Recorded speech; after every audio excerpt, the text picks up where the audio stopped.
Good morning and welcome. I am Mary Miller, Director of the Getty Research Institute, and I'm so very pleased to welcome you here today. You've come to this day through various routes, nominations and competitions in your department that all attest to the way your work, and here I'm specifically speaking to today's speakers, that your work and your excellence is seen as leading the way to the future. No pressure. We're at an incredibly interesting and important point, perhaps a turning point in the history of art, a part of the humanities that has almost always been seen to be ancillary to the main business of literature and history and philosophy. But look around. The future of the humanities is not in the text, as it still was just about the time that many of our speakers today were born. The world has changed so quickly, and I would reckon that most of your advisors, certainly I didn't, had no idea when they were at your stage of program that what was the basis of humanistic inquiry from the days of Sophocles and Sappho, whose writings would in turn be the subject of inquiry for generations, that it would ever change, that it would always be the text at the heart of inquiry. A text once privileged and handwritten, then disseminated by the printing press, then by the cheap, crumbling paper of the books we dread pulling off the shelves or recalling, lest the little paper bits start accumulating on the floor and our clothes. But those cheap paper books and widespread translations made it possible, circa 1900, for people, anyone who could gain access to a Carnegie library, and so opening the door to women and immigrants, but in full recognition of the debilitating pressures and prejudice that prevented others from that opportunity. It made it possible to read great literature, the same Act 4 of Hamlet, or Cervantes, or The Tale of Genji. If the word had been king, it was over the 20th century without even a successor or competitor in sight. But that's not the case these days, and I would reckon that it's one of the reasons that academic humanities, and particularly the enrollments in your institutions, have suffered, because today's students are thinking less about the text, and you know what they are thinking about? It's the same thing we're all thinking about, the image, whether it moves, whether it's the panorama. It's the made thing and its many forms that really matters. Your advisors, your directors of graduate study see in you the future, and that future should be in a discipline that sees itself as the centered heart of humanistic inquiry.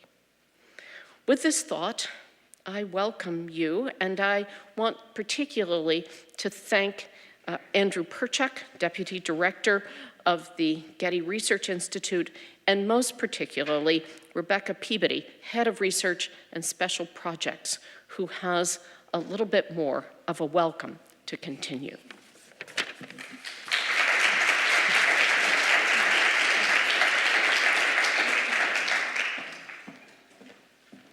Thank you, Mary. Good morning, everyone. I'm Rebecca Peabody, Head of Research Projects and Programs at the Getty Research Institute, and one of the organizers of today's event, and it's truly a pleasure to welcome you here today. This symposium is the result of a series of collaborations. It all started when we reached out to the chairs of departments at each of the 9 schools that are represented here today and asked if they would join us in putting together an event to showcase the work of emerging scholars from research universities across California.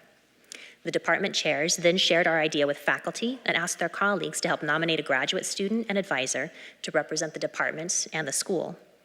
And over the course of the day, we will see the evidence of one of the most important collaborations, which is all of the work that students and their advisors do together.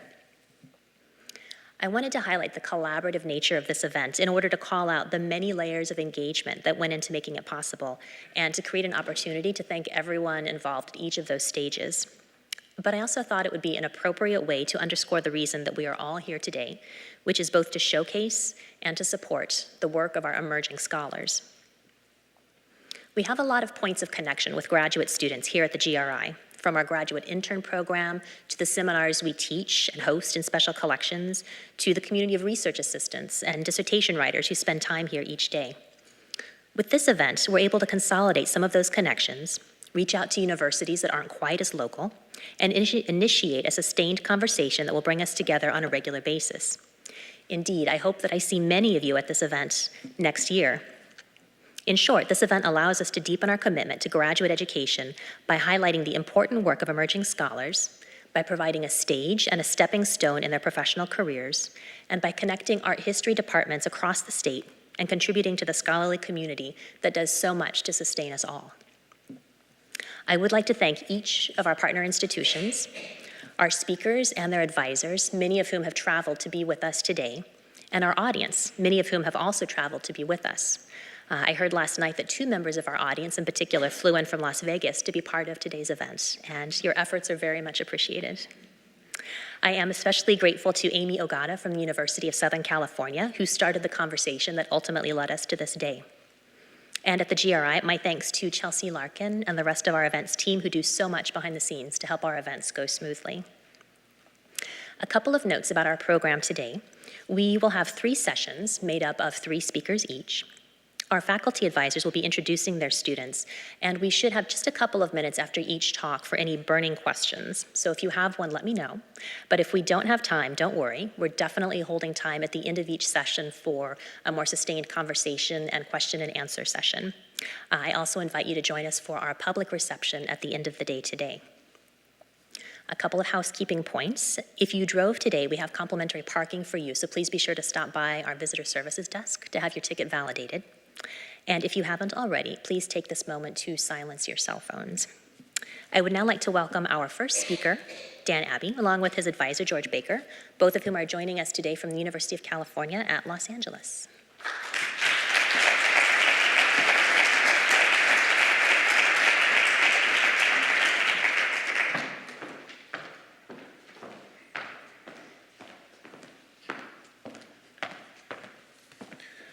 Okay, this is the first time I realize I am being given the privilege of introducing a graduate student who works with me at a major conference event. I think it's extraordinary that the Getty's doing this. My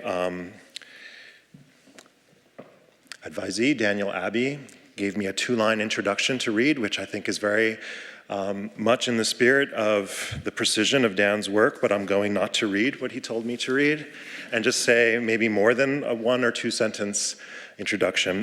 Daniel is a 5th-year student in the Department of Art History at UCLA, working on what I consider to be a very important dissertation on Japanese photography.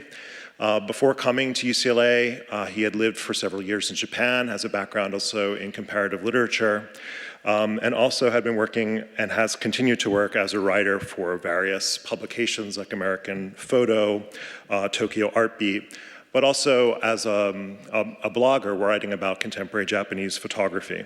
During his time throughout coursework at UCLA, working on many subjects, and I will read Dan's own self-stated interests, working on photography primarily, but also on theories of reception, popular magazines, and the archives of amateur photographers. He came increasingly to work and knew before coming to UCLA, I think this would be his project on Japanese photography from the 1960s into the present. In the context of a seminar a few years back working on the photographer Nakahira Takuma, and specifically one of his late works, a photography book simply called Documentary, the questions of Dan's in-progress dissertation became clear, and that dissertation, the last time I was told its provisional title, has been called Vision Under Construction, The Politics of Photography in Japan After Provoke. The talk today, I think, is related to this larger project, so I introduce Daniel Abbe.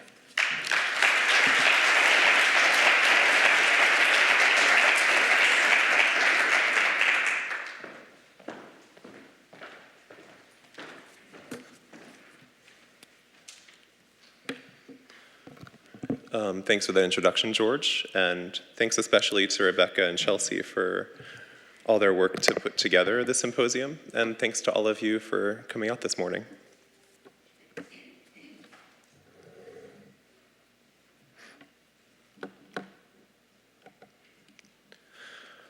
In late 1968, a magazine called Provoke burst onto the Tokyo photography scene, publishing harsh black and white images full of the heaving exposure of city lights and the blur of bodies in motion. The magazine was independently published by a group of 4 photographers and sold for a modest price. Its unusual subtitle, printed just inside the cover, read, "Provocative Materials for Thought."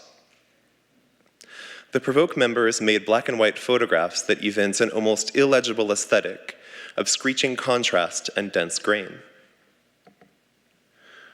One photograph by Nakahira Takuma from the first issue is printed full bleed across the magazine's pages. And here I'd just like to say that all of the images I'll show today are scans from a catalog that reproduce the pages of the magazine. So in this case, the photograph is printed full bleed. Other photographs that I show will have a white border, and in that case, that's how they were actually printed across the pages of the magazine. Here, streetlights pierce white holes through an otherwise dark photograph, while the unlit pavement in the foreground is a nearly even tone of black. It is a study embracing contrast, not only because of these broad patches of light and dark. The roughness of the film grain also pushes swarms of black and white dots to the surface. Men in suits linger towards the right of the frame, but their faces are unreadable. The look of the magazine came to be called are bude bokeh, rough, blurred, out of focus. However, the magazine was not pitched simply as an attack on photographic clarity, but as a political critique of language itself.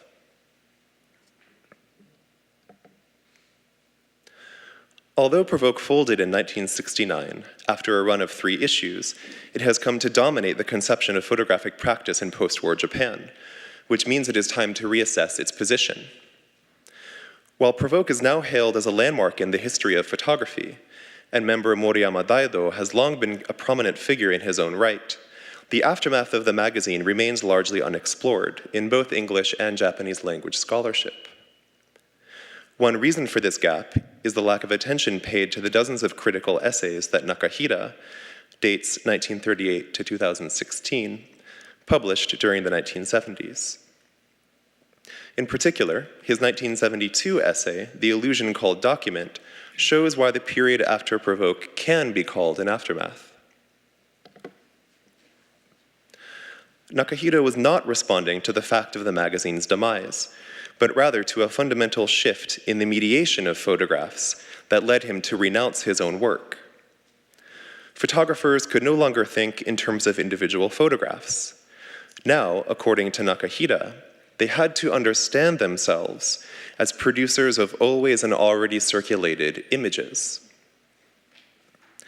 This shift not only brought Nakahira to reassess Provoke, it also prompted him to call the very existence of photographers into question.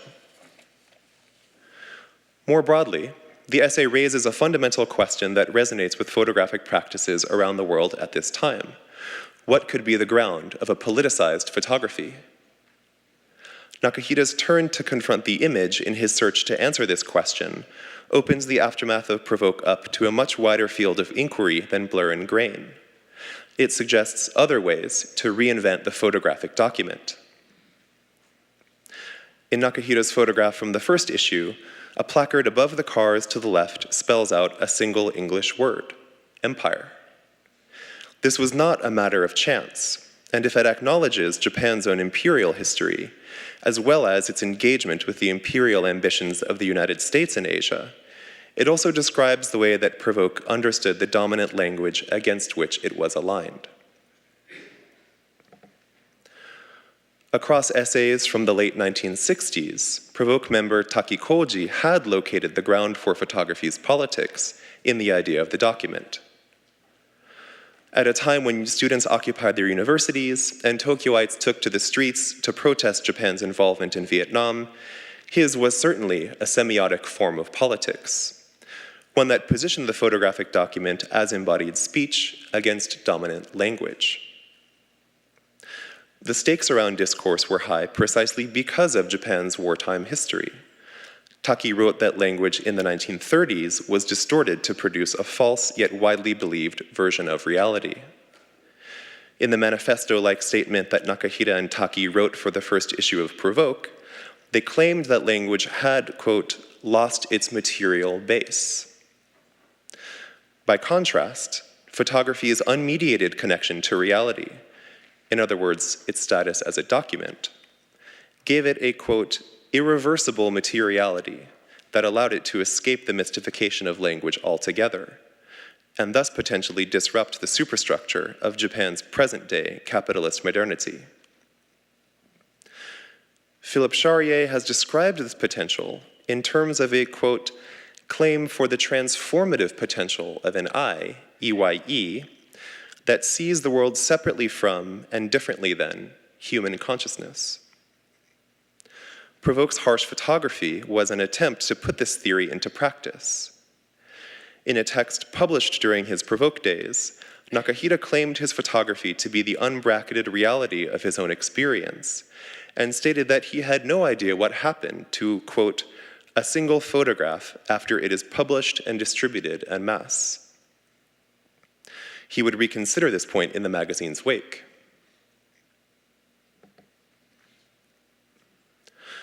Although Provoque understood itself as an attack on language, it was soon part of the very discourse of advertising. The last issue of Provoque was published in August '69, just before the 1970 Osaka World Expo. Slogan, Progress and Harmony. The government's preparations included massive railway construction by its own National Railway Corporation.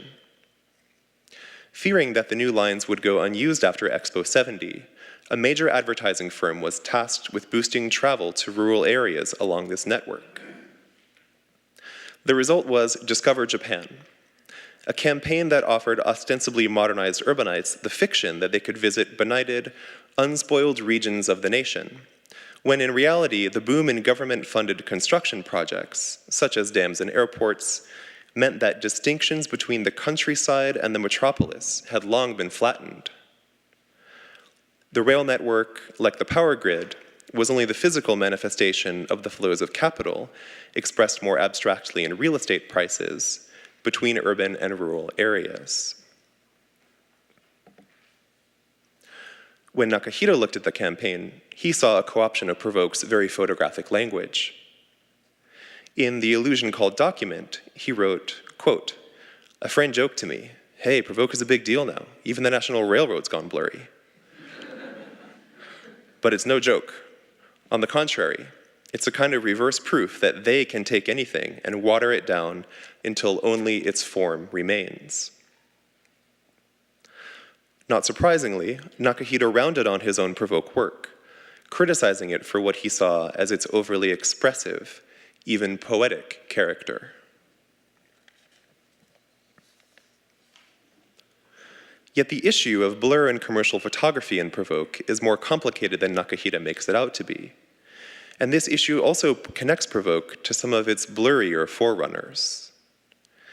Curator Nadia Hajime has suggested that the Discover Japan images are actually not all that similar to Nakahita's own photographs, and that to make this comparison on the basis of blur alone is hardly sufficient. Instead, he suggests that the campaign was dealing in the already established language of advertising photography in Japan. Nadia points to a cover of a camera magazine from 1965, but he didn't have to look even that far. He could have used Provoque itself, which consistently published the commercial fashion photography of member Takanashi Yutaka. Nakahita's inability to recognize this within his own magazine is alarming, especially given that he was already familiar with William Klein's blurry photographs of New York and acknowledged influence on Provoque's photographic program. Yet Klein did not invest his harsh photography with any specifically social meaning, and was not the least bit concerned about his own work as a commercial fashion photographer. I'll now turn to examine Nakahita's essay, The Illusion Called Document, in some detail. However much Nakahita knew about the imbrication of Provoque's aesthetic with advertising, by 1972, he was ready to publicly renounce grainy, blurry, out-of-focus photography without a second thought.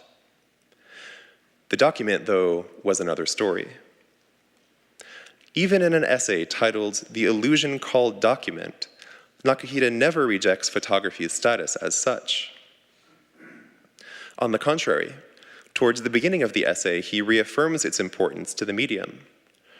Quote, through the directness of reflecting reality, photography has succeeded at considerably reducing the distance between reality and ourselves.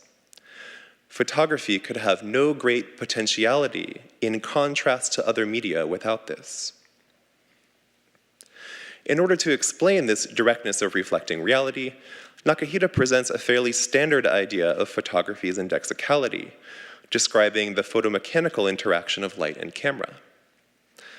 This directness of reflecting reality is the ground on which he understands photographs as documents. Yet the word illusion hangs above the essay, clouding any optimism. Although the document remains the only source of photography's potentiality, networks that circulate images produce illusion. Nakahita claims that these mechanisms produce a mystification that comes about precisely through the, quote, tacit deceit between sender and receiver, that these images are entirely a document of something actually happening. Nakahita laments that his approach to the document during his Provoke days did not account for this circulation. In other words, while a single photograph may be a document in a vacuum, the situation looks much different when the actual conditions of image circulation are taken into account, in which print media, and particularly television, force people to receive a flood of images on a daily basis. Advertising like Discover Japan was a clear culprit of manipulation in the interests of the government and corporations, and television news broadcasts, with their veneer of actuality, were another target of his critique. In early 1972, the facade of a building under siege by police in the mountains of Nagano was broadcast continuously for days. Nakahita argued that as time went on, this fixed image produced consent in viewers that the people inside were criminals who deserved to be punished, while also generating revenue for the media companies that profited off of an interested public. In this case, almost 90% of television owners in Japan tuned in. If Discover Japan had mystified Provoke's form, such broadcasts threatened its theory. This was the heart of the crisis that Nakahita diagnosed. Quote, in the end, we photographers cannot be free of the mass media's manipulation in the photographs that we take and display. Even further, insofar as the many images that we produce on a daily basis are converted into the material for this manipulation, they become commodities. This situation is already clear. Is it possible to withdraw from it? Nakahita suggests that every conscious photographer must ask themselves this question, and then floats a more extreme idea. Or we could quit being photographers, quit being image producers. This would still be a severe way to live, or really more a way to die.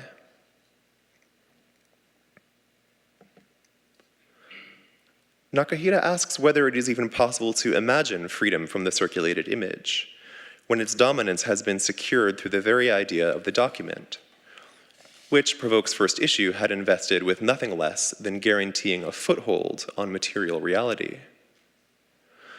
Taking up a term from media theorist Hans Magnus Enzensberger, Nakahita argued that the circulation of images as mass media commodities had so thoroughly infiltrated human experience that consciousness itself was determined by images, not by reality. Nakahita called this, quote, the systematization of vision, unquote. And while this term connects the circulation of images to the growth of monopoly capitalism, construction in rural areas, and support for the Vietnam War, it also extends all the way to the phenomenological ground of experience. On this point, Nakahita was in dialogue with the Monoha artist, the Yufan, who described the challenge of contemporary life in terms of a search for encounter with material, an explicitly phenomenological idea that also imagined a way out of mystified experience. Nakahita met Dee and other Monoha artists in Paris in 1971, during the 7th Paris Biennale, and Nakahita went on to design a book of Dee's essays. This exchange between the two suggests a different ground for the document in the 1970s.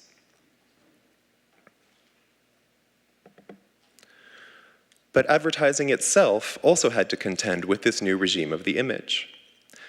The advertising director of Discover Japan, Fujioka Wakao, wrote in his proposal for the campaign that the real competition of a railway was not some other form of transportation, but home television. Travel had been sold on the basis of seeing famous places, but that would no longer suffice. In order to appeal to consumers, travel could not simply offer postcard-like images alone. Fujioka coined the phrase de-advertising to refer to his campaigns that shifted their focus from products to feelings. Consider another Fujioka campaign, developed at the same time as Discover Japan for Fuji Xerox. In this 30-second commercial, the folk singer Kato Kazuhiko walks through a crowded street, holding a sign with another single English word, beautiful. The text that appears here reads, "From upheaval to beauty."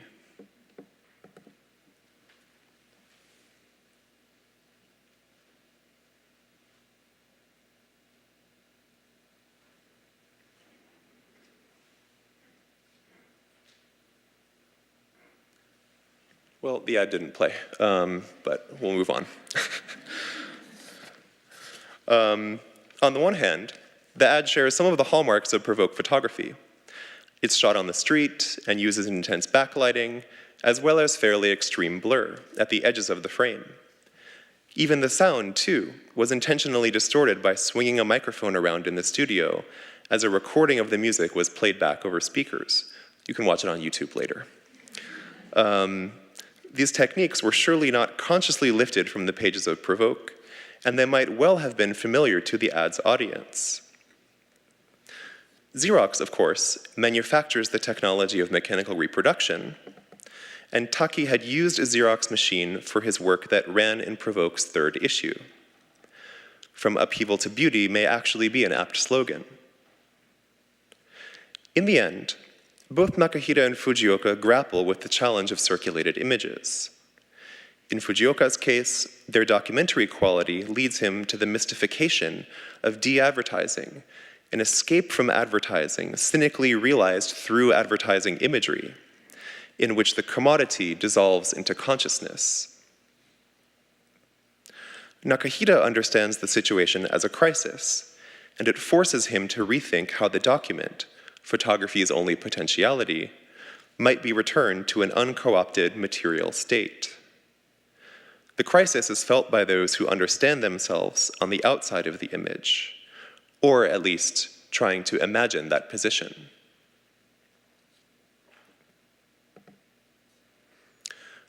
I began by situating Provoke's aftermath in terms of the search for the ground of a politicized photography. It is already well known that the document re-emerged as a major strategy to accomplish this in the 1970s. The reinvention of documentary was a global phenomenon during this time, felt especially here in Southern California. And the necessary link between text and image was a major component of many of these practices. Yet Nakahira responded to the crisis I've laid out today by stripping his practice down to crisp, color photographs of everyday scenes, often taken on islands south of so-called mainland Japan. At the same time, he shifted his photography towards Dee's phenomenological ground, claiming that photographers would have to use encounter as a strategy to face up to the world. In 1972, Nakahira was in a position to formulate a new conception of the photographic document. The suggestion that the figure of the photographer was also up for reinvention shows just how full of potential the moment was. Thank you.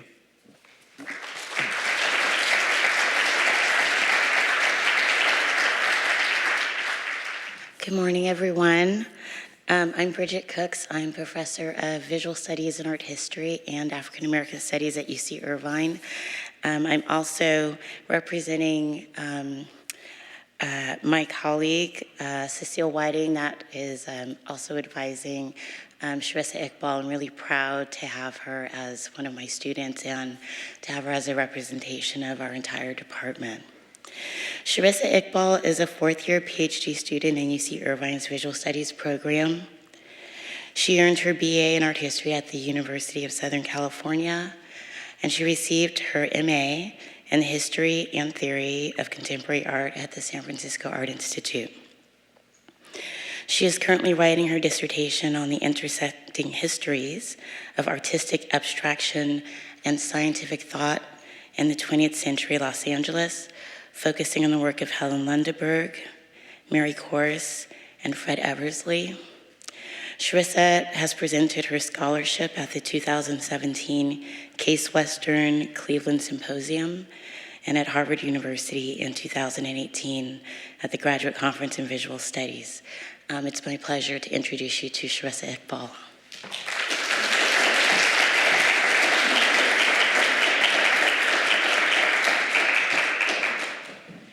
Thank you so much, Bridget, and thank you to Rebecca and Chelsea for including me in this event. It's really an honor to have the chance to share this research with everyone today. In a self-portrait from 1944, artist Helen Lindberg depicts herself at work in front of an easel with a paintbrush nearing her canvas in one hand and a light blue sphere held in the other. Portraying the act of painting, specifically the translation of a round form onto the flat surface of a canvas, Lindberg's composition reflexively acknowledges the role of the painter as an intermediary between the physical world of 3 dimensions and the illusory realm of the picture plane. The horizontal line of Lindberg's paintbrush traverses through 3 distinct representational spaces, from a beige studio interior through an expansive blue horizon, pointing finally to a small moon in the distant, darker skyscape of the painting within her painting. While the paintbrush signals a clear linear progression through these spatial realms, the blue sphere fluctuates indeterminately between the varying pictorial depths and scales of these spaces. The handheld sphere appears both as an ordinary studio object as well as a surreal representation of a large planet looming near the horizon of her in-progress artwork. Just as the artist seems to hold a spherical model in front of her canvas, she also appears to reach into the illusory space of the picture plane as though she could somehow grasp an imagined celestial body. Throughout her 60-year career as an artist in Los Angeles, Lindberg incorporated astronomical subject matter into her paintings in ways that draw attention to the nature and conventions of both artistic and scientific images. In my dissertation, I analyzed 2 subsets of Lindberg's work: her figurative science-themed paintings beginning in the 1930s in the style of post-surrealism, and her series of abstract planets from the 1960s in a hard-edge style. Today, I'd like to provide an overview of this research, focusing on how the artist's work engages with the visual languages of artistic form and scientific illustration in ways that highlight the role of human subjectivity in the construction of meaning across disciplines.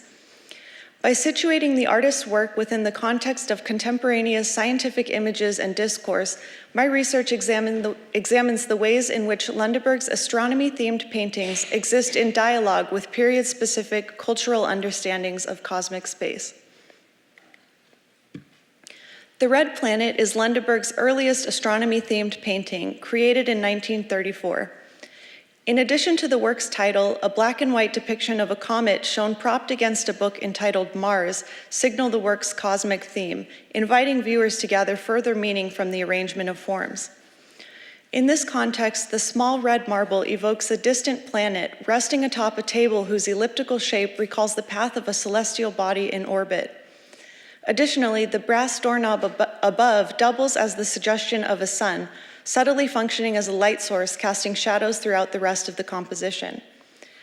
As Lindberg began incorporating the motif of planets in her work several decades before either spaceflight or photographic images from satellites became a reality, her earliest paintings of cosmic subjects draw from terrestrially grounded observations and descriptions of outer space. By including a stack of books and astronomical illustration, this work points to the mediating roles of language and images in the study of planets and other cosmic phenomena. At once physically inaccessible, yet nonetheless available to the realm of human consideration, the Red Planet takes shape in this work as an abstraction between concrete substance and immaterial thought. Since Lindberg took a college astronomy course in the late 1920s, it is not surprising that a number of her images within her paintings can be traced back to contemporaneous scientific textbooks. For example, I found this image of Donati's comet in John Charles Duncan's astronomy textbook from 1927. By including a painted representation of an astronomical illustration in her work, Lindberg alludes to scientific images in what might be thought of as a meta-visual manner. As literary scholar Carla Taban describes, meta-images and inter-images can be defined broadly as images about images. Meta-images refer to their own nature as images, while inter-images refer to themselves and/or other images. Many of Lindberg's works throughout her career, including The Red Planet and her self-portrait from 1944, include paintings or illustrations within their compositions. These works reflexively address various forms of image production, from painted canvases to scientific diagrams. Lindberg's works from the 1930s and 40s that include representations of scientific illustration point to the role of human observation and experimentation underlying both hand-drawn and photographed images of astronomical phenomena in the late 19th and early 20th centuries. Here's another work called Relative Magnitude, which incorporates images that I've also traced back to Duncan's astronomy textbook. This painted collage merges a number of biological and technological viewpoints. Within this layering, Lindberg shows a historically significant form of the telescope known as a transit instrument, while also providing a simulated view through the eyepiece of this same device. The background image of the Milky Way galaxy resembles multiple hour-long photographic exposures taken from Mount Wilson Observatory outside of Pasadena in the 1920s, creating a juxtaposition between human and mechanical modes of observation in this work. Drawing attention to different forms of image production, as well as the relationships between various viewpoints and perspectives, Relative Magnitude prompts further consideration of visual observation itself, along with its role in the production and reception of scientific and artistic images. Contemplating the shared and distinct aspects of scientific illustration and artistic composition would have been a familiar concern to Lindberg, who entered Pasadena's Stickney Memorial School of Fine Art in 1930, intending to work towards a career in scientific illustration. As she described, quote, "The same turn of mind which stimulated my college interest in the biological sciences and the technical aspects of literature undoubtedly motivated my eagerness to investigate the intricacies of aesthetic structure and mechanism in all the significant phases of art, from the ancient masters to those of our own period," end quote. Lindberg's interest in contemplating underlying forms of structural organization is evident in her painting Microcosm and Macrocosm, which also incorporates scientific illustrations derived from astronomy and biology textbooks. In addition to her use of grayscale in the depictions of Saturn and microscopic protozoa, the red circular outlines evoke the visual language of diagrams as modes of representing information. Holding a lens, the larger-than-life figure seems to consider the complex interrelationships structuring the universe at varying degrees of scale. At the same time that Lindberg created Microcosm and Macrocosm, astronomical images were at the forefront of groundbreaking scientific discoveries taking place at Mount Wilson. As scientific research in the early 20th century prompted new questions regarding the size, shape, and nature of the cosmos, astronomer Edwin Hubble's study of the Andromeda Nebula using photographs taken through the 100-inch telescope at Mount Wilson proved the existence of distant galaxies beyond the Milky Way. In addition, Hubble's observation that light from distant galaxies is redshifted, indicating a relative velocity away from Earth, provided groundbreaking visual evidence of the universe's constant expansion, a notion which had only previously existed in theory. During a period in which scientific understandings of the structure of the universe transformed radically, Lindberg investigated both spatial scale and scientific images themselves as a means of contemplating the relationships between vision and knowledge, as well as humankind's place within an increasingly vast cosmos. While her paintings from the 1930s and 40s are figurative compositions, beginning in the 1950s, Lindberg began experimenting with higher degrees of abstraction through cleanly edged expanses of solid color. In this untitled work from 1959, forms exist both as flat geometric shapes and as elements within an abstracted pictorial environment. In appearing like the moon or possibly the sun, the small yellow semicircle creates a sense of depth, establishes a horizon line, and casts subtle shadows from what gradually comes into view as a line of columns receding diagonally to the left.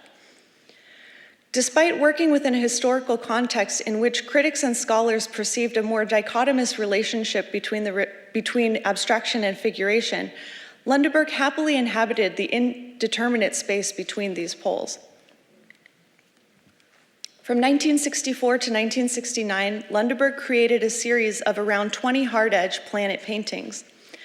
Like the artist's abstracted landscapes and architectural environments from the same period, her planet paintings depict invented rather than existing subjects. These works blur the boundary between abstraction and representation, as well as the distinction between the imagined versus the actual. By engendering multiple possible visual readings, Lindberg's hybrid abstract representational works, including her 1960s planets, highlight the role of individual subjectivity in both the creation and apprehension of painted images. In addition to challenging the abstract representational binary in art historical discourse, I argue that Lindberg's 1960s planets locate the process of abstraction as a fundamental characteristic of human understandings of cosmic space. This series draws attention to two particular aspects of abstraction in an interdisciplinary sense of the term. First, abstraction can refer to processes of generalization, where complexity and detail are reduced in order to provide a distilled sense of a certain quality in an object or phenomenon.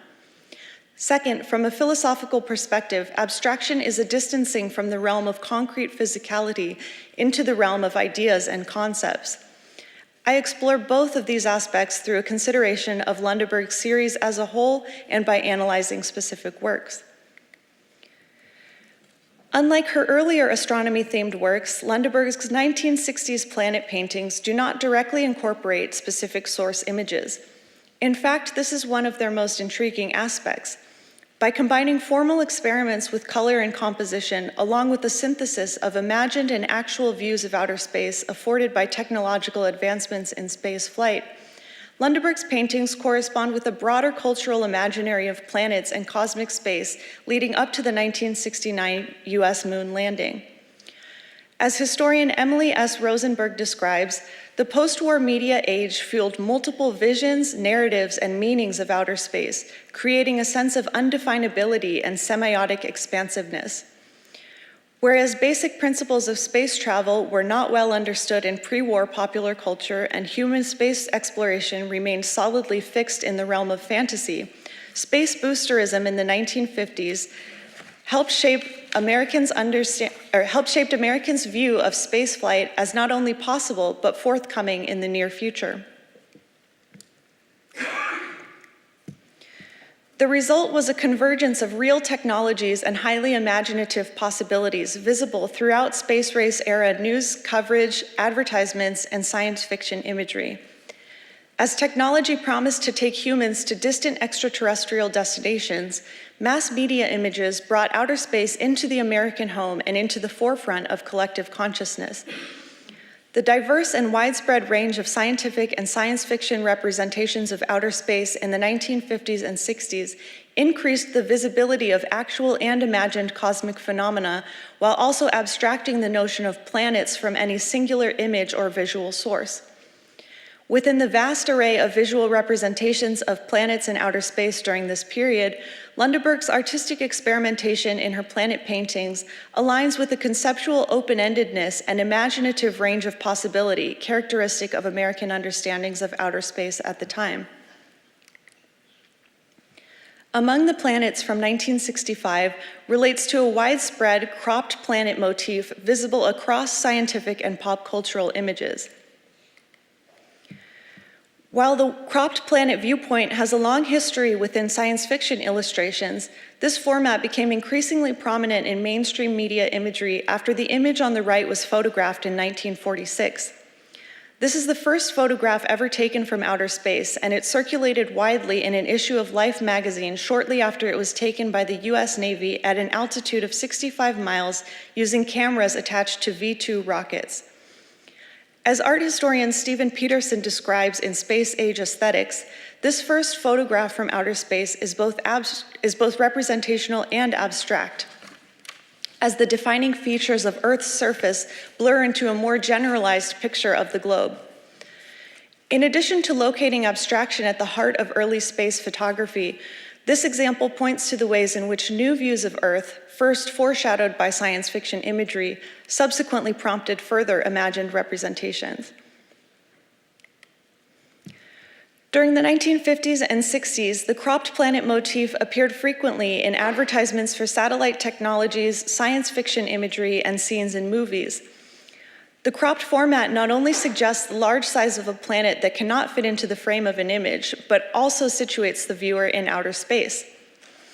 In Lindberg's image, the cropped planets do not bear any visual similarities to Earth, which might instead be visible as the distant pale blue dot amongst these giant foreign worlds.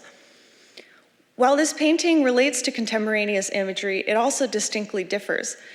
In most articles, advertisements, and pop cultural imagery from this period, planets are imagined alongside technological apparatuses racing to explore and potentially colonize new lands. While Lindberg's planets suggest a viewpoint afforded by spaceflight, the planets themselves, as well as the distances between them, are the primary focus. Naturally, due to the inaccessibility of space travel, it is impossible for most people to experience outer space in a direct, unmediated manner. Thus, collective understandings of outer space are largely dependent on images. The wide range of cosmic imagery in popular media outlets from the late 1950s leading up to the US moon landing reveals the blurred boundaries between science fact and science fiction in mainstream discourses of space exploration during this period. Coverage of NASA's 1962 Mariner 2 voyage exemplifies this prevalent phenomena. In December 1962, the Mariner 2 robotic space probe conducted the first successful planetary flyby as it came close to Venus and returned data on the planet's atmosphere, magnetic field, charged particle environment, and mass. Although no cameras were included amongst the instruments attached to the Mariner 2 probe, news reports of the planetary flyby exploration in popular sources framed the spacecraft's findings in particularly visual terms. Apart from the peculiar gender dynamics and appropriated Botticelli Venus here, we see the popular science headline describing Mariner 2 as a keen-eyed spacecraft and the time cover stating what Mariner saw. A headline in the December 14, 1962 issue of Life magazine reads, "Mariner's prying eye, far out news from Venus," stating, quote, "Until now, man has studied his neighboring planets with earthbound eyes, ears, and instruments. But this week, hurtling through harsh lit space, a complex 446-pound vehicle carried human curiosity within 25,000 miles of the mottled yellow visage of the planet next door, Venus," end quote. The text describes how Mariner 2's sensors measured particle charges and heat waves, sending back information signals to the JPL lab in California. Yet the vast amount of page space is dedicated to an artist's colorful rendering of Venus and the Mariner 2 probe. A very similar theme appears in a subsequent Life magazine article from 1963, which proclaims, "Venus glows in Mariner portrait." Again, no actual visual data was recorded by Mariner 2, yet the text emphasizes how the accompanying image is based solidly on data transmitted across 36 million miles and interpreted after 10 weeks of decoding at the JPL labs. Simultaneously in these examples, the notion of seeing and observing is extended to encompass the non-visual collection of scientific data, while speculative illustrations ostensibly visualize these findings. Through Mariner 2's journey, the physical, material, and sensory qualities of the planet Venus, in other words, were fundamentally abstracted into the immaterial realm of numerical data. Scientific interpretation of this information was then passed along to these illustrators. Notably, this depiction of Venus, as well as the previous image, were both produced by artists who also created imaginative covers for science fiction magazines. These are all images by Mel Hunter. While based on scientific data, these visualizations are nonetheless highly mediated through human imagination and closely tied to the artistic strategies employed in science fiction illustrations to render visible the otherwise unknown and largely unseen terrains of distant planets. As this example suggests, Lindberg's planet paintings emerged from a socio-historic context in which imaginative visualizations of astronomical phenomena significantly influenced popular understandings of cosmic space. As theorist and social scientist Donna Haraway insightfully argues in her 1988 essay, Situated Knowledges, The Science Question in Feminism and the Privilege of Partial Perspective, quote, "The eyes made available in modern technological sciences shatter any idea of passive vision. These prosthetic devices show us that all eyes, including our own organic ones, are active perceptual systems, building on translations and specific ways of seeing, that is, ways of life," end quote. Through their relationships to period-specific discourses of artistic and scientific image production, Helen Lindberg's astronomy-themed artworks throughout her career reveal specific historically and culturally contingent ways of seeing and knowing. Beyond their imaginative coalescence of color and design, her 1960s planet paintings attest to a lifelong exploration of the role of vision and observation within the process of making meaning.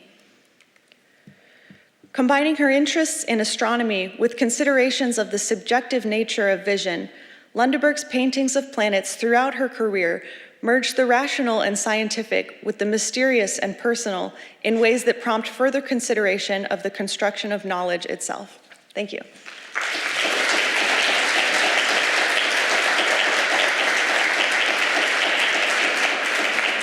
Thank you. My name is Alexander Nemerov. I'm the chair of the Art and Art History Department at Stanford University. It's my pleasure to introduce my student, Yechen Zhao. Today, Yechen is a third-year PhD student in our department. He comes to Stanford from the University of Chicago. He has an extraordinary knowledge of and interest in photography, extending from the simple and utterly complex physical properties and techniques of that medium on out to veritably cosmic philosophical questions having to do with that medium as well.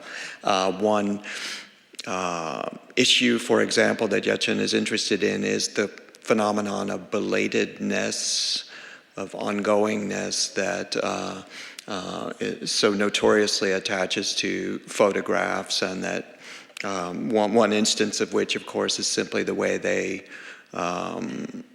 live so uncannily beyond the time in which they were made. And Yechen's talk today will be a meditation in those terms. Please welcome Yechen Zhao.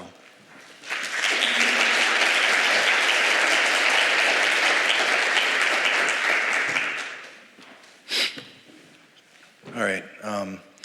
Thank you all for being here, and thank you especially to Rebecca and Chelsea for helping me get here. So let's just get going. This is one of many photo processing envelopes left behind by the photographer Vivian Mayer, born in 1926 in New York City, died 2009 in Chicago. Mayer moved several times in her childhood between France and New York, but in 1956 relocated to Chicago, where she worked as a nanny and a caretaker for the next 40 years.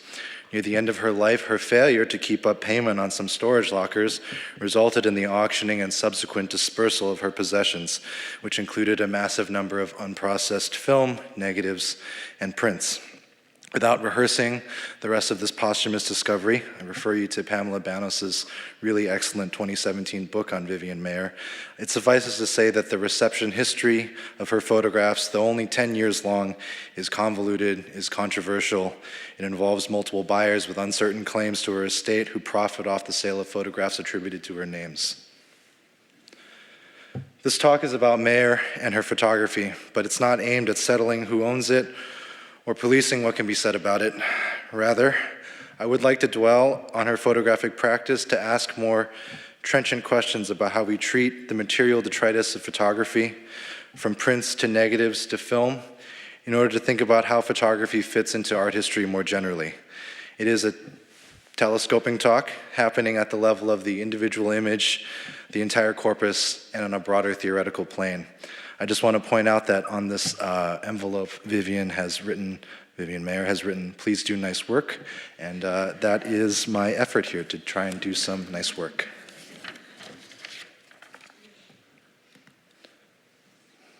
I'll leave that up. So, Vivian Mayer left no clear indications to the intent behind her immense corpus, and there is strong reason to believe she did not want it shared or exhibited. Many of the photographs attributed to her come from negatives she never printed, films she never processed. The photographs most often associated with her name are not the result of her editorial decisions, but are largely selections made by the collectors who happened to purchase her possessions at that storage locker auction. Beyond the profit motive of selling some undeniably attractive pictures, two of which you see here, packaged with an equally attractive narrative of a reclusive photo savant, one hesitates to bring her wholesale into a canon of self-consciously produced art photography. But the irretrievability of this unique vision, I think, should not completely forbid some scholarly interpretation. However improper or ethically suspect, we can't reverse this discovery, and certainly should not reject some possible historical, theoretical insights to be gained from thinking about it. So the problems this talk lay out need not to become obstacles for blocking some art historical assimilation of her photography, but should instead be thought of as generative concepts for shifting our understanding of photography as an artistic practice. And to that end, I want to focus on two ideas. The idea of the negative as a, quote, unrealized image, I get that from Abigail Solomon Godot, and accumulation as an aesthetic concept. Mayer's unprocessed film, unprinted negatives are not aborted attempts at making beautiful, unique prints, but they are the material index of thousands of photographic acts and a non-hierarchical accumulation of an aesthetic engagement with the world. But before going further with those crazy ideas, I would like to articulate why these need to be reconfigured, and I will do so by describing two problems through two pictures, which you see here. These are two posthumously reproduced photographs from John Malouf's 2014 monograph of Mayer. On the left, you see three picture frames floating in midair between two interested customers. An artist stands eagerly looking to make a sale. Slightly behind them, an older couple turn their heads and establish a relay of glances between the pictures, the men, and the photographer. In the photograph on the right, a man dressed in a dark suit is caught stepping between a bright white casket and several human-sized mounds of earth covered by a mossy tarp. He turns his back to a sea of flowers and palm fronds that spill from the left side and threaten to swallow those folding chairs in funereal commemoration. First problem. Whatever pictures might be in those frames, they are turned away from the viewer, who sees only their blank backs. Those looking to turn her photographs into an oeuvre, Mayer, her into a capital P photographer, stand on the wrong side of her pictures. The strings suspending those frames, they mark an impassable barrier that blocks an appealing fantasy for us as art historians. Wouldn't it be nice to stand beside the artist and have them point to and explain their work's value and purpose? It is frustrating enough that the pictures are withheld from vision, but they also obscure the artist's body, preventing the viewer from seeing the exact target of that pointing gesture. Mayer's photographs exist, but they are also turned away from their viewers. Marketed through galleries, reproduced in books, these images frustrate and often refuse to expose the interiority of the person behind them. Each posthumously developed roll of film, each reprinted negative seems only to further obscure a view of Vivian Mayer, the person, whose deliberately private and secretive lived experience is increasingly covered over by the pictures she left behind. What remains is the retrospective reanimation of Vivian Mayer, the photographer, a figure constructed from these belated images who continues to be contested in discourses around street, amateur, and vernacular photography. The fraught connection between photograph and photographer leads us to the second problem. Trying to deduce Mayer's position as a practitioner from the images produced in the wake of her death is a lot like trying to deduce the identity of the person in that casket from the flowers left behind by his mourners. These fragments of commemoration are connected to that unseen body, if there is a body in there, but they remain at a distance, separated by a small expanse of turf that should not, maybe cannot, be crossed. It is tempting to say that the relationship of these flowers to the deceased is a causal one. They are artifacts generated from one life lying tangent to so many grieving others. But does the mute and recalcitrant Mayer stand in a similar relationship to the images posthumously attributed to her?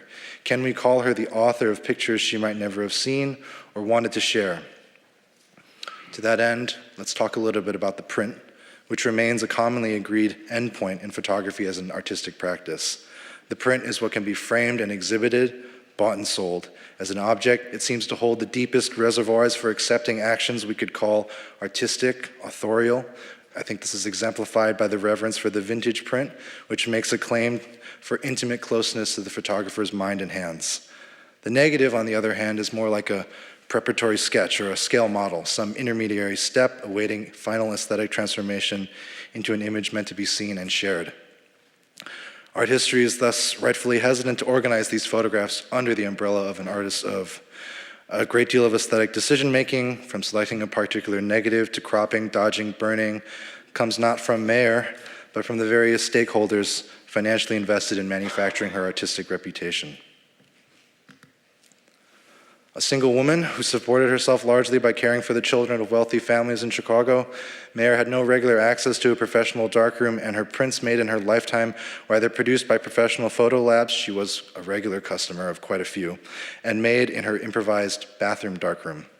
Based on my examination of the vintage prints that Malouf gave to the University of Chicago and Pamela Banos' study of the extant work, Mayer articulated no overarching aesthetic with her printing, though variants of the same print do demonstrate some interest in experimenting with in larger settings and paper types. So up there are some of the things that Malouf gave to the University of Chicago. One thing you can say is that she preferred warm tones, she preferred low contrast and matte finishes. If you remember, that photo processing envelope says something like, no glossy, matte only. This appears on all of her envelopes, which puts her prints at odds with the tonally rich, high contrast images made from Malouf's collection of her negatives. Further, the symmetry of the square negative you see in books is really at odds with her own cropping, which was often rectangular, and she preferred to do this to highlight some, central subject and get rid of the context. So the available information on her printing practices is not only scarce, but contradicts the formal qualities of the images associated with their artistic reputation. But why should we expect fine art prints from someone who is so clearly unconcerned with printing their work? Is this not something about exclusionary expectations about what counts as art making in the history of photography than to the actual constraints Mayer faced while making her pictures? Solomon Godot suggests that the act of photographing was a, quote, psychological imperative, end quote, for Mayer, rather than the production of a discrete image. I don't want to speculate on our psychology, but I think imperative accurately captures the idea. Whether or not she consciously knew or articulated it, the corpus she left behind undeniably reflects a need to engage with the world photographically. In that respect, her unprinted negatives and unprocessed film are not unrealized images, but the residue of a photographic practice that centers on the exposure and not the print. In this case, the discrete images that Malouf and others have made from her exposures misrepresent the real value of her work, but not because they don't look like prints she would have made. They are misleading because they falsely present themselves as definitive endpoints for her acts of photography. If there is artistic value to her photography, no small part derives from her finding a way to collect and maintain thousands of photographic encounters, a kind of work she made inseparable from her life.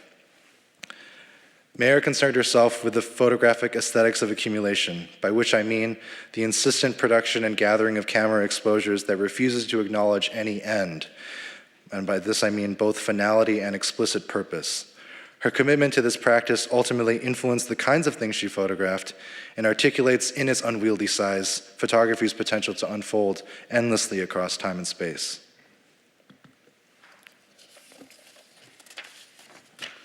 So, with that in mind, the graveyard photograph's compositional balance shifts a little bit for me. The branches and trunk of a large tree take a central position in this picture, but the massing of flowers and earth in the bottom half grow heavier and draw the eye downward with some effective weight. And one wonders if Mayer, had she the opportunity, would have cropped the picture somewhere around the man's head, allowing the overflow of flowers and turf-covered mounds of soil to dominate this image.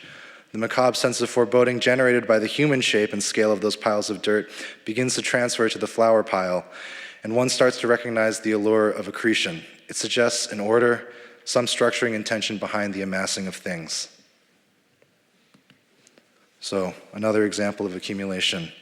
Here's a picture from her camera taken around 1970. This is around the time that she stops photographing in medium format and starts shooting exclusively with 35mm color film. Newspapers were a frequent subject and an object of fascination for Mayer, who collected thousands alongside her photographic material. Though many of these photographs simply record some wry or ironic headline, something else appears to be at work in this image. Her camera has caught all but the head of a woman facing a newsstand, purchasing or reading about a suspect in the day's paper. The bright pattern of her dress unfolds horizontally across the image and registers and stutters imperfectly across its back seam. Most striking are the newspapers that extend like a fringe from that dress, piled high in stacks that coincidentally conclude with the bottom edge of it. Folded as they are, today's big news is only partially visible. Someone has been accused of burglary, and horizontal slices of their head assemble into a strange pillar of eyes, noses, and hair. The truncated headline unfolds across the picture in 3 columns, and when read together becomes a pretty nonsensical scroll of "Why accused in burglary in burglary."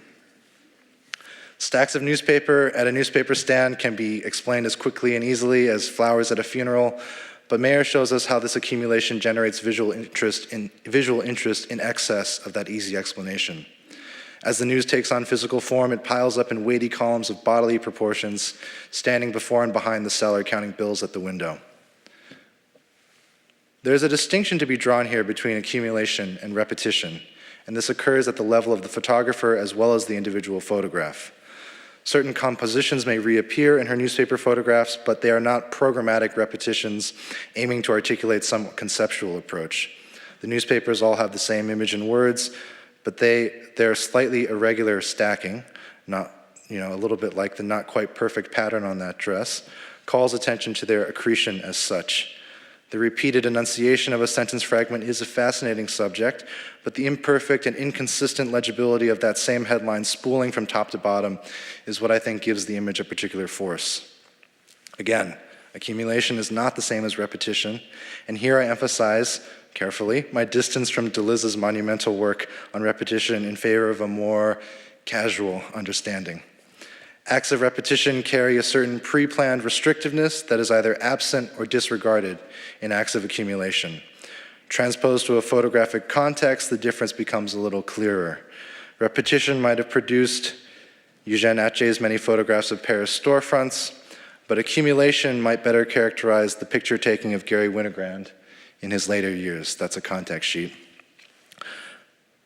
Though the rules of its unity and organization might be difficult to define, Atget's work does seem to derive from repeated photographic acts that are guided by principles of organization and categorization. By contrast, the shooting habits of late Winogrand have been described as, quote, making pictures not even to have those pictures, end quote. A relentless exposing of film, over 12,000 rolls over 13 years, without any particular interest in editing or arranging it into a conclusive narrative. Committed as it is often to the values of intention and authorship, art history finds it a little easier to reconcile and reconstruct Atget's photographs into an artist of than talk about Winogrand's late work compared to his earlier success. Winogrand's posthumous treatment continues to be the subject of ongoing scholarly debate. And here, a little digression on this guy. Winogrand is a safe figure. I think he's canonized. He can help clarify the position I take on the negative and the notion of accumulation. Here's curator Leo Rubinfein, who justifies his posthumous printing of Gary Winogrand's undeveloped film for a 2013 retrospective. Winogrand may have felt compelled to keep each picture intact, enigmatic, and unstable, even if he wanted books, even if the photographs would never attain their greatest reach unless they were placed in combination. Keeping them in the piles that cluttered his apartments or letting them float freely in his mind, he would be faithful to their nature. To place them in groups would distort and betray them, even as it enriched them. To a certain extent, Rubinfein is just hedging. He doesn't want to disparage Winogrand's decision to leave the work unedited, and I don't think he wants to undermine his own curatorial project.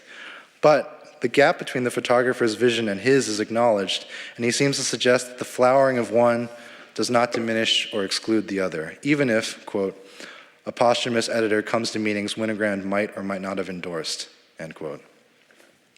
The rhetoric here helps make the case for Mayer's value to the history of photography. First, there is a notion of accumulation that cannot be framed strictly as capitalist or mentally disordered, though they might go together sometimes. Swimming in masses of photographs, even if they live only as exposed film, can count as artistic practice. Second, the absence of beautiful fine prints or clear instructions on how to edit the corpus does not close off a photographer's work to later examination or interpretation. One's misplaced concern over artistic intent should be shifted into a more holistic look at the intertwining of process and image. So much mental and physical effort, so much time goes into exposing film that it hardly seems right to say that the work is aborted just because the output was not pared down into a set of final prints. Day after day, Vivian Mayer grabbed her cameras, she shot film, she dropped film off for processing, and she stored those results in boxes that traveled with her to every family she lived and worked for. It should be emphasized that Mayer's hoarding and photographing was not just colorful eccentricity, but reflected some serious social isolation and possibly an untreated mental illness. Still, there is something significant about her use of photography to supplant that isolation, her dedication, or compulsion, to live on almost completely photographic terms. In this way, her accumulation of processed and unprocessed film constitutes a life work, her life's work. What's more, this work's privileging of the exposure, the negative, the unrealized image, only makes perspicuous the endless character of accumulation and consequently the endless nature of photography. As I mentioned before, there seems to be no end to accumulation, meaning that it neither has a rigidly articulated purpose nor a strictly defined endpoint. The appeal lies in an amassing of material that gains unity by virtue of its sheer buildup. The underlying unity of thousands of frames of exposed film, absent any categorization of greater specificity, might tentatively be described as Mayer's lived experience through the camera. Each picture could thus be considered individual elements in a very, very long list that attempts to enumerate all of the properties of something that avoids finite description, lived experience. In the Aristotelian tradition of science, this method of definition, listing by properties, is often contrasted with the method of definition by essence, which is considered superior because it's able to finitely but comprehensively capture a concept. But because definition by property tries to incorporate every possible accident, such a listing is unavoidably infinite. We struggle to grasp Mayer's output in its totality because its material nature inherently evokes something that cannot be circumscribed. We can sort it into groups and genres, but there is no overarching description to capture the heterogeneous contingency of her photographic life. One last point about photography's endlessness. Having passed its modernist moment of medium specificity, it has revealed itself to be a poor candidate for definition by essence. Nowadays, it is preferable to proceed on a case-by-case basis, listing, as it were, all the accidental properties one can gather to try and make a useful contribution to an infinitely capacious category. The case of Vivian Mayer exhorts us to stop focusing on the individual print and look at other parts of the photographic process. This is difficult, as we feel unmoored from the comforting notion of the artist's original intention. But it can also be rewarding, as it makes clear the kind of arbitrary finality of the print when talking about the significance of a photographer's work. As Ariella Azoulay puts it in her book Civil Imagination, the photograph is only an additional factor in the unfolding of the event of photography. Ownership of the means of production of photography does not guarantee that owner the sole authority to determine how the event of photography continues to unfold. Fragmented as it is, those holding Mayer's prints, negatives, and film should not get the last word on what her photography means or what it could mean. Thank you.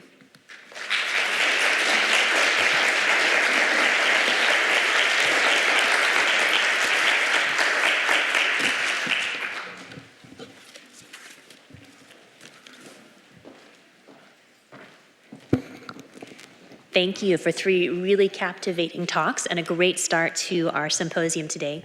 I'd like to welcome all of our speakers back to the stage, please, so we can ply you with questions. And I'd also like to introduce the moderator of our morning session, Alexander Nemerov, who is the author of many books, including Summoning Pearl Harbor, Soulmaker, The Times of Lewis Hine, Silent Dialogues, Diane Arbus and Howard Nemerov, Wartime Kiss, Visions of the Moment in the 1940s, and Acting in the Night, Macbeth and the Places of Civil War. He is the chair of the Department of Art and Art History at Stanford University, where he is the Carl and Marilyn Thoma Provostiel Professor in Arts and Humanities. Thank you, Rebecca. I'm just going to ask one question to get us started, and then I think the format will be for the speakers then to take several questions from the audience, and I'll moderate that. So my question would be, encompassing the three talks, I was thinking about art history as, for better or for worse, something like the Mariner 2 probe that we, these exalted beings, art historians, mediate between the earth and the outer space of the past and of art and of artists, and the wonders of that are, I think, on display in this panel, where information, data is brought back from different remotenesses and made available and quite striking to the rest of us. The danger in it is well known. It is that one, through the very fastidiousness of one's understanding and the skill of one's techniques, renders that which is truly obscure and outlandishly different, artists, the past, in almost too much clarity, with too much clarity, to domesticated in a kind of way. And, I enjoyed all three talks, so this is not a critique of the methods at all. It's just a chance for any one or all of our speakers to meditate on that question, I guess, of how do you let the art be strange, even in the midst of doing what one should do, which is clarifying, explaining, etc. Yeah, I think I have a thought about that. Thank you for that prompt. Well, this makes me think about the way in which Lindberg's 1960s planets are not really written about in existing scholarship. People sort of drop off at that point and mention that she had a lifelong interest in astronomy, but don't read into them. And I think as a series of works, when you try and find consistent similarities, oh, they're all the same size. Well, they're not. Oh, they're all, organized compositionally the same. They're not. They sort of defy a conventional art historical analysis in a way that sort of has led them to just be avoided in scholarship. And so I'm not sure. I think your question made me think about that. Yes, I mean, she seemed so beautifully mapped in your paper with the advancing interest in outer space and so on, almost too perfectly mapped. So the question that was occurring to me is, and this, I say this in a complimentary sense to you and to the artist, what a strange person. What was that all about? I mean, I can't think of anything I've seen that's quite like that. I was so happy to learn about this artist, but you can see that the artist is a planet unto herself that is far more obscure than her, as it were, mere relatedness to the scientific discourse of those different decades. So that's what I wonder about. And again, it's kind of an elementary challenge of art history. How do you render that irreducible strangeness of the artist, the art, the past, in the midst of your clarity, the expectation of your students, your audience here, your readers, to be clear, to come back with information from some remote realm? How do you still respect that remoteness? So with Dan's artists, I thought, this artist is so smart, so strategic about his situatedness.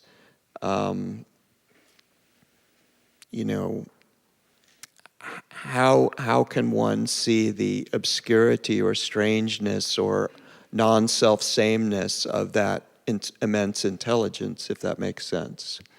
Sometimes writing about conceptual artists, we can find it so difficult to find the opaque areas, the unself-evident areas, because they themselves have already theorized their very being down to the very nub, such that there's little left to the student and the poet of estrangement or oddity, which the artists might well say are kind of relics of complacent middle-class thinking anyway, and best to be gone with that in one's art history as well as in one's art, but I don't think that way.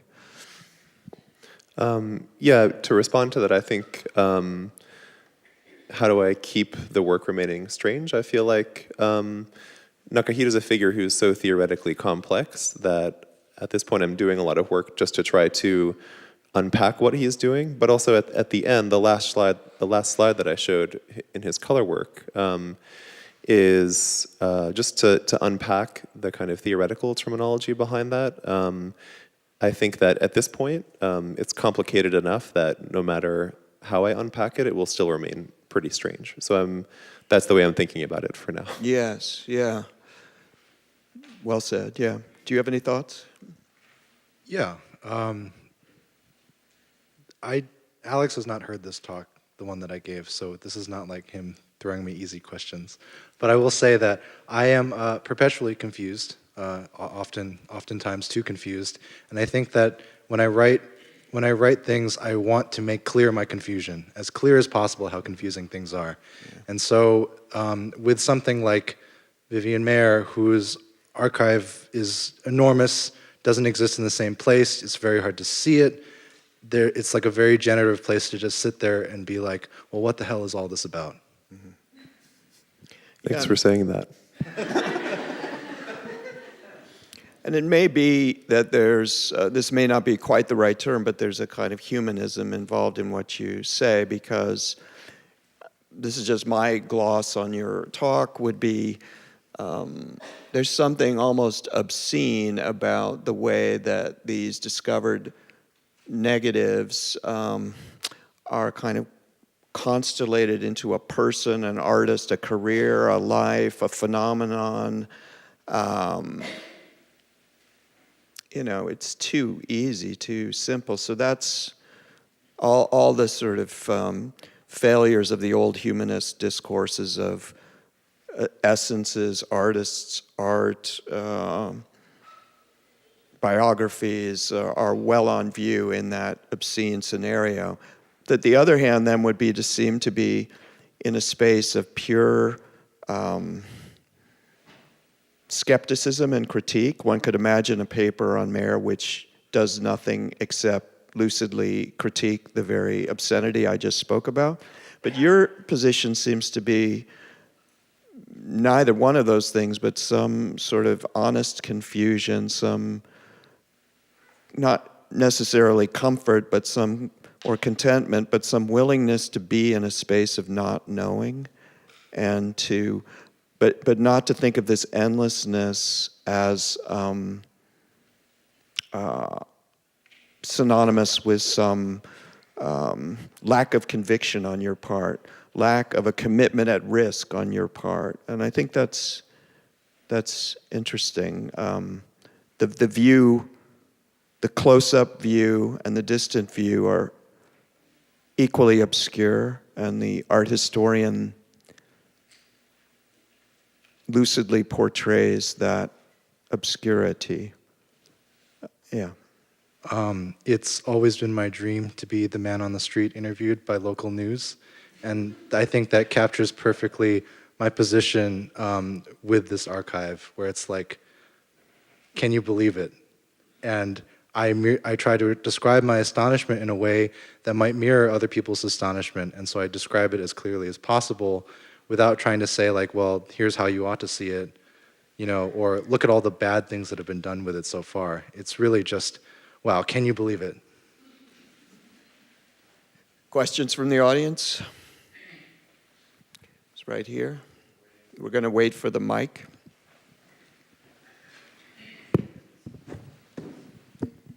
This is a very open-ended question, but I was struck in all the papers by a relation between the image and lived experience, and in particular, sort of blockage or at least mediation between the two, which maybe is most extreme in the Helen Lindberg paintings because she's literally visualizing things that cannot be directly experienced. Vivian Mayer's obviously, there's the problem that she as a kind of subjectivity is this black box, and we have to just go off of the images, and then in the Japanese photographers, a kind of questioning of the document, status of photography, but then at the end, a sort of return to phenomenology, a return to materiality with a reference to Liu Fan and so forth. So, as I said, that's extremely broad, but it seemed to be a through line between all three, and I'd be curious what you make of that. Well, when I was listening to your paper, Sharrissa, I thought, astronomical photography, that's a sort of disembodied form of photography. At the end, in the last slide that I showed, Nakahira is effectively trying to get rid of his subjectivity and to think about a kind of photography that doesn't have any human involvement. And so I thought, that's certainly some way to, maybe that's a possibility that he could have thought about. And then you certainly talked about the kind of, the experience of vision or some sort of embodied way of looking. And I certainly thought that was, something that was in common between our papers. Yeah, I was thinking also about the role of mediation in kind of across the board here, but and the way that some of your photographers saw photographic images as not being mediated, which is kind of interesting because it definitely, based on what I've been studying, I think every form of technology is inherently mediating the realm of what is natural phenomena. But the Haraway quote you introduced was helpful for that, to say, even if it's astronomical photography, that's still not objective. Mm-hmm. And I think that the idea of having a subjectless photography in which there's no subjectivity, I don't think that's possible, despite the fact that Nakahira imbues that idea with so much personal and political weight. In the end, I don't think that's actually an attainable goal. I'm also sort of thinking of the ways in which, we think, sometimes photographic images are, considered a more objective view, but in early discourse of astrophotography, it's very frequently described, the telescopes and these kind of devices are described in terms of seeing what Mariner saw, and it's kind of interesting to see how it was, to see how seeing was seen. Yechen? I think one thing that I got a lot out of from your talk was the idea that abstraction occurs on the level of the image, but also is something that we do with ideas and experience. Abstraction is also a way of boiling things down into something that can be digested. And I think about science photography, Margaret Abbott makes science photographs with MIT, which are meant to illustrate, things like inertia. And those photographs are abstract in a real sense in that they take something that is experienced and put it into something that is more conceptually graspable. I think at least with Mayer, what I think about a lot is the bodily experience of taking pictures, especially as a woman who's got children running around with her a lot of the time when she's photographing, has 4 cameras, just walking around on the streets of Chicago. And the experience of holding a medium format camera where you're staring into your stomach and taking a picture, the bodily experience of that is not to be discounted. And I think that comes across when you think about each exposure. And so even though it never ended up as an image in her lifetime, that exposed film does in some sense, bear the weight of each of those encounters.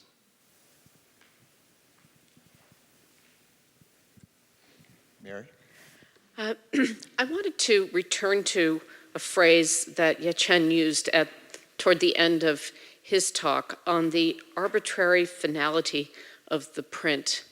And I wondered if you all might be able to just reflect a little bit on the notion of the arbitrary finality of the work at hand and the thing that we end up studying as we think about the questions of process, but yet there we are with the finality of the work.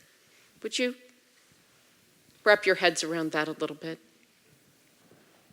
I mean, the first thing that comes to mind is the question of contingency. And I think photography is an extremely contingent medium. I mean, it's hard to look at a photograph and not imagine other possibilities that could have been there. So I mean, I'm really interested in the way you were talking about photography in your talk, and that to consider these possibilities of considering the medium as something that that is endless in some sense, I found really generative. And yeah, I think it would be hard to take for granted that the images that, say, Provoke photographers are producing had to be like that. And I think part of the experimental nature of that practice of photography was to perhaps to point to that, in that if you blur the camera as you're taking the photograph, you really have no idea how it will look. So I think that mode of photography is interested in that very question. Yes, your question makes me think about sort of the death of the author and the birth of the reader. In the case of the paintings that I'm studying, the planet paintings from the 60s, I've searched, and there's very little archival evidence of Lindberg's thoughts about these works. And so, you know, while the works are complete, there's going to be a continual, you know, different kinds of interpretations brought by all sorts of viewers. And I have noted in a lot of Lindberg's writing, she was very open to the different kind of subjective responses that viewers would bring to her work. So that's sort of how I see there's no real final say on these works. It's always going to be open to new thoughts. Well, I guess since it's my phrase, I got to explain it. But I think, like, when I think of those two words together, arbitrary and finality, I think finality is important for art history because you'd like to pick a point that you'd like to sort of capture and say, you know, from here a discussion will begin. But I think, like, that's why arbitrary is always important to remember, is like a decision is made alongside so many others when works of art come into view, come into our view, or like come into being, that it's, you know, the kind of just acknowledging that and foregrounding it in the work in our work is important. And so, like, you know, just from a sort of, for the ease of conversation discussion, we should sort of agree about what we're looking at, but we can always think about like how we could be looking at it at some other way, some other time, with other people, so on. Yes, right here. I have a rather more specific question for Dan. I was very intrigued by a brief point in your talk where you indicated that television triggered some sort of a shift for Nakahira.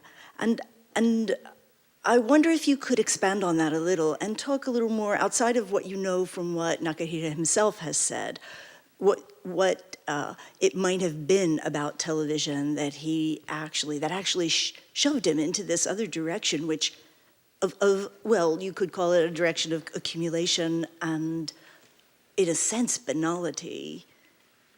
Yeah, I mean, certainly for the majority of his career, in other words, from the mid-70s on, he is producing in a mode that I think we could think of as accumulation. He's photographing his daily life in color and so on and so forth.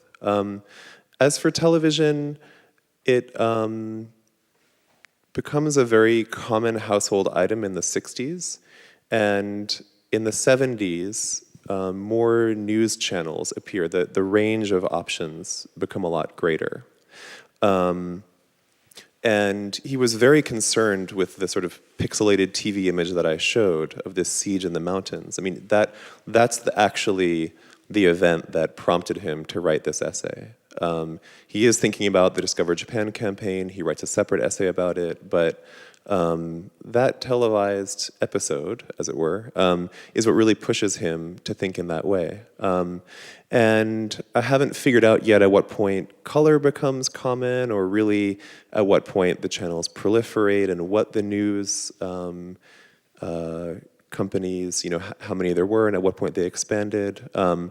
But he certainly turns his thinking in that direction around that time. And I think that the news broadcasting in particular, and the links that he was seeing between what was shown on television and the police action and Japan's, as I sort of mentioned before, broader involvement in Vietnam, that really came to a head for him in 1972.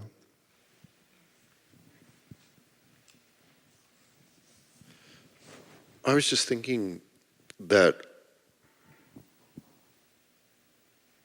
there's a possible connection between the talks and the relationship that the different artists posit between a concept of reality and how representation or art relates to that. And that, I think that Sharrissa did a really good job of explaining how post-surrealism differs from surrealism, with much more of a grounding in some rational, and in Dan's case, the return to documentary at a specific moment around, one of the things that I always found interesting is how much, at least the Japanese avant-garde, self-consciousness comes together in the protests around Osaka 1970. So that conception of reality, but then what's really interesting is that neither body of work ends up looking particularly documentary or rational, going back to what Alex started with the strangeness of the work. And then finally in Yechen's, what was really interesting to me is that the decisions of how to print the work end up in many ways producing an artist who fits in very well with a certain, I would say, John Sarkowski 1960s mode of street photography that puts Meyer in with people like Winogrand or Friedlander or people like that.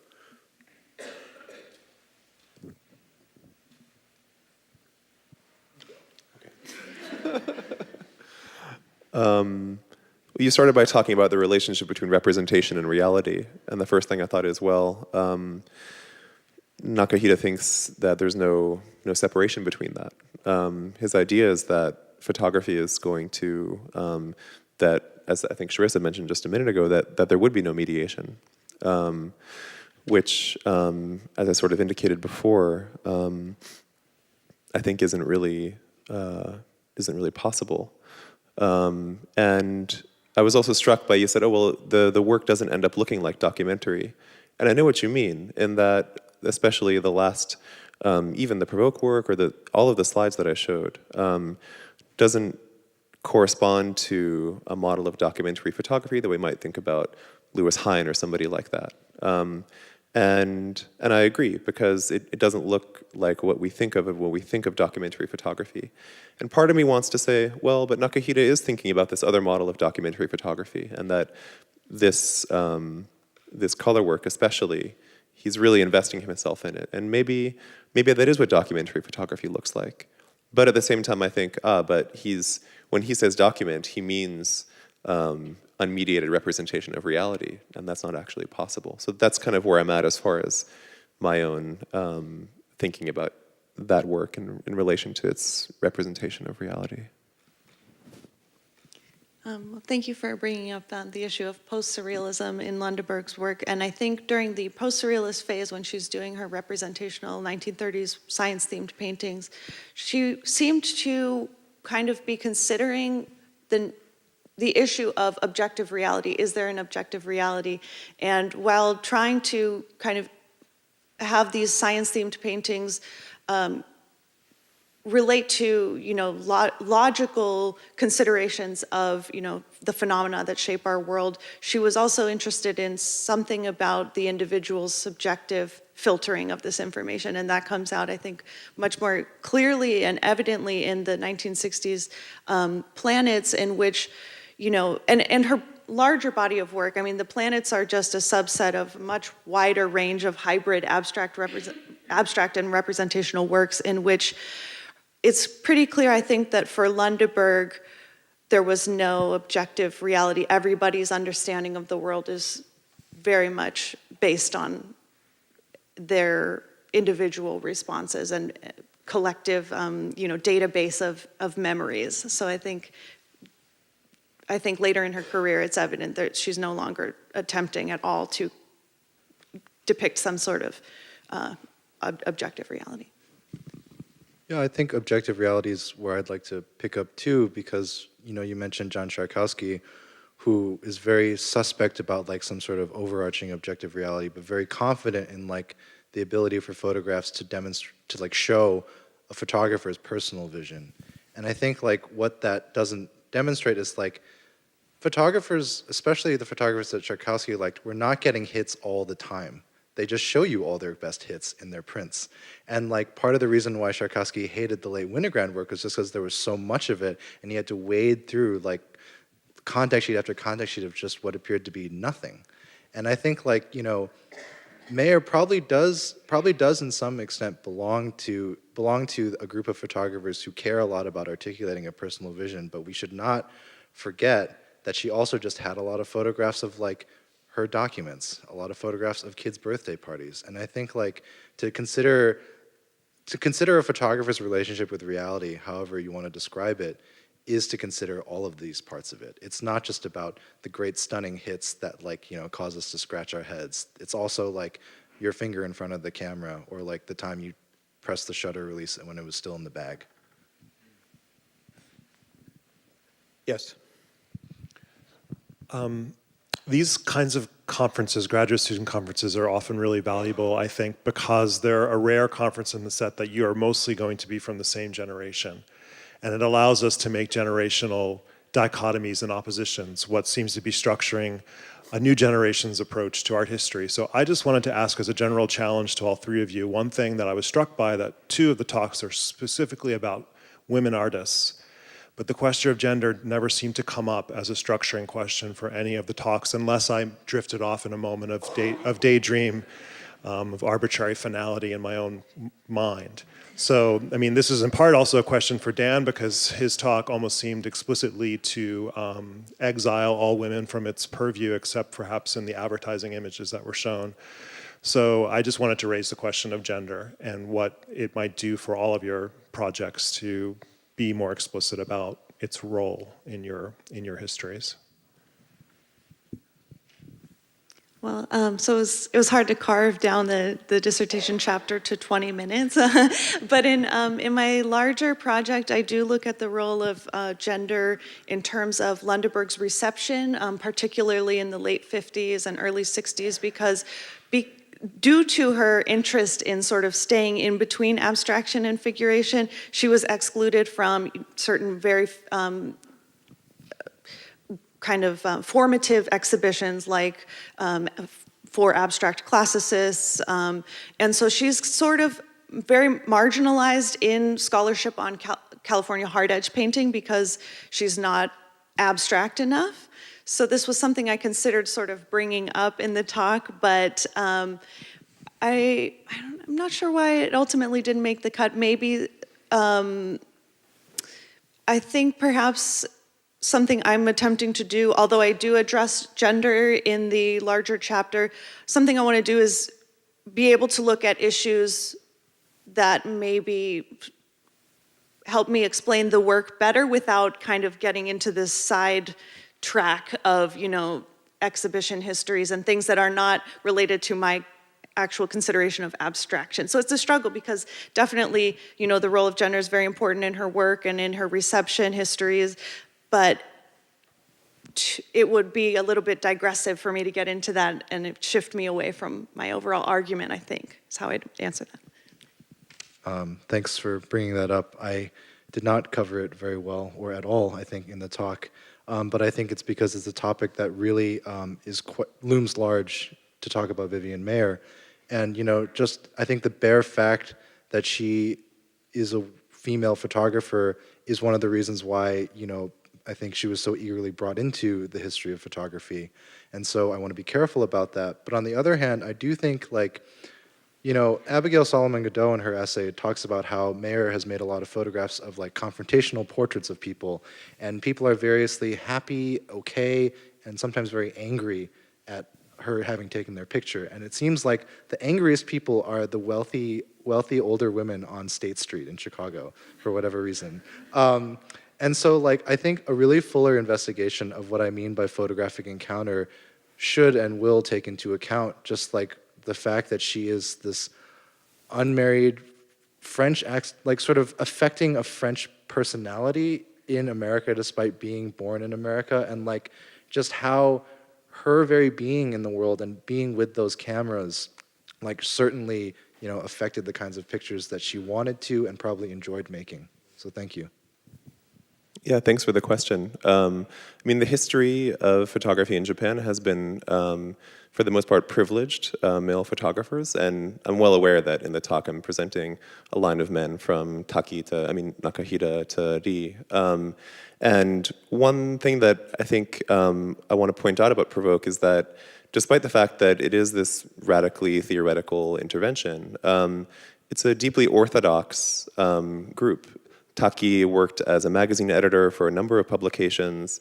Nakahita had also been an editor for a film journal and only became a photographer when Tomatsu Shomei, this kind of patriarch of post-war photography, gave him a camera. Takanashi was a commercial photographer, and Moriyama had printed for Hosoe Eiko, who's another major figure.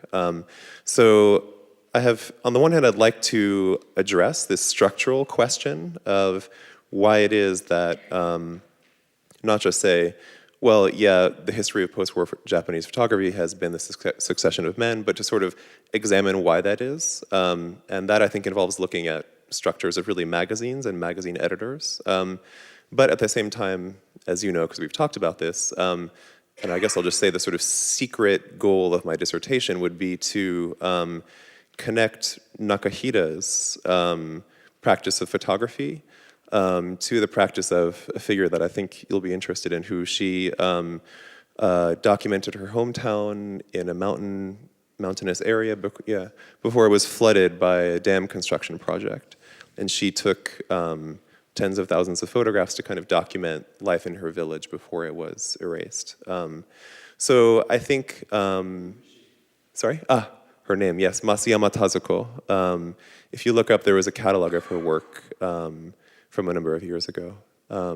So that would be my goal, would be to sort of show that, yeah, it's not just, because in the end, I think actually, in a way that I can't quite articulate yet, I think that Nakahita is doing all this theorizing, as you've mentioned, but I think she's actually doing the thing that he sort of wishes that he could do.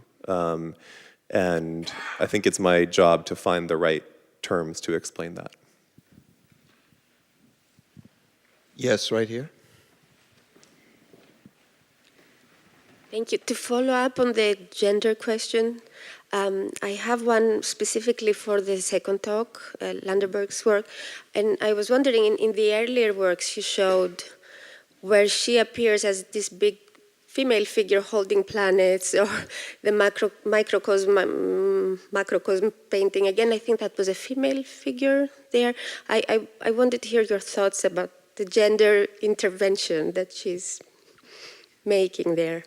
Yeah, I think that's a good point. In the microcosm and macrocosm work, there's this larger than life figure on the side, sort of contemplating the structure of the cosmos, and that happens to look like a female figure, potentially similar to how she looked.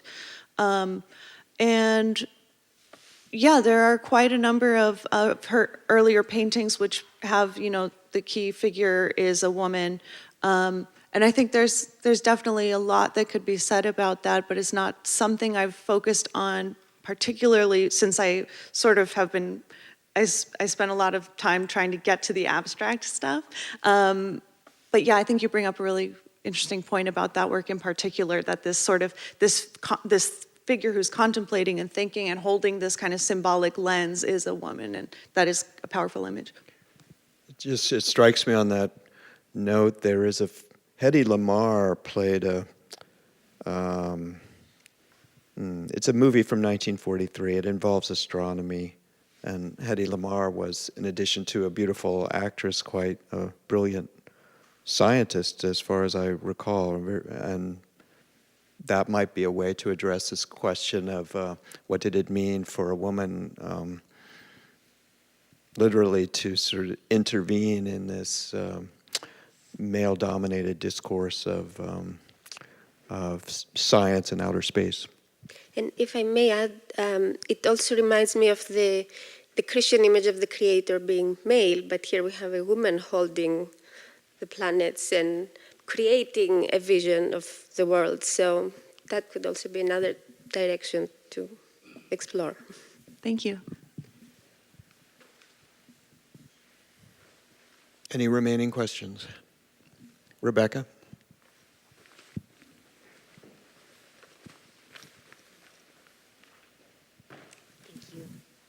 Thank you for 3 really great talks. I was struck across all of the subjects that you raised, both by the visual obscurity within the images that Alex first brought up, but also by the critical obscurity or fraughtness that surrounded their reception when they were seen at the time and as they're being considered now. And it made me wonder, in addition to the work you've shared with us today, are there certain pressing issues that you hope to see scholarship attend to in the work on your subjects, or that you will attend to as you continue to pursue the subjects?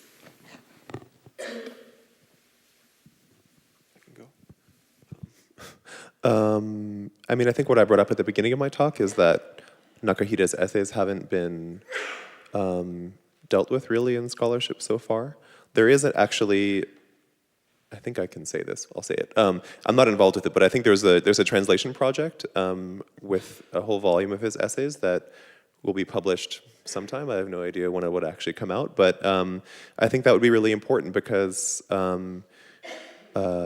it seems to me that his contributions as a critic are especially important for theorizing what media is and how, you know, the political value of an image. And he's asking it a very fundamental question: what does it mean to be a photographer in the world? And why would anyone choose to do that? How could you justify it?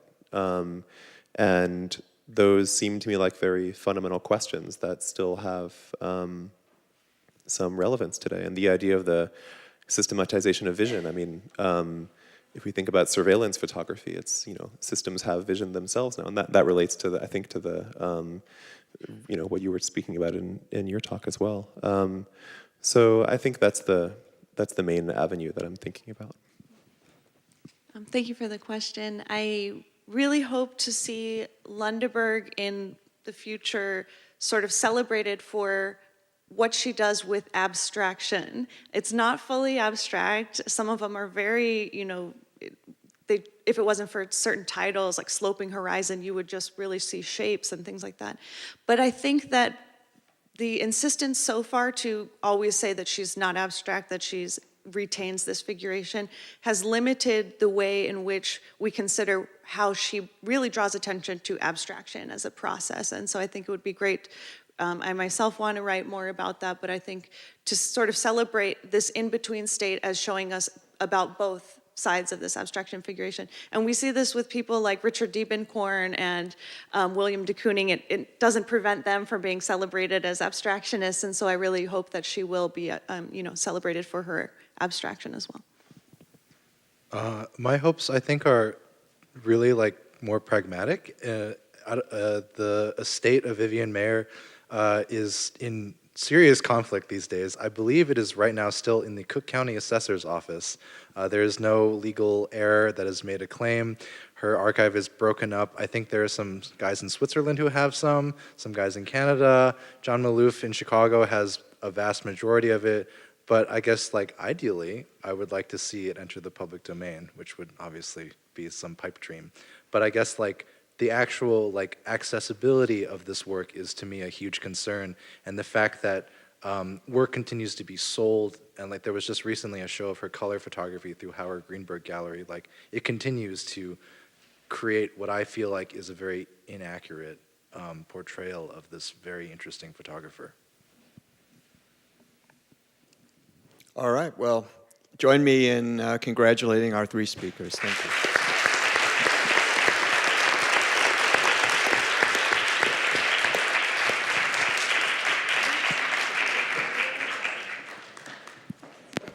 Thank you very much. We have a break now for lunch, but we'll meet back here at 1:30.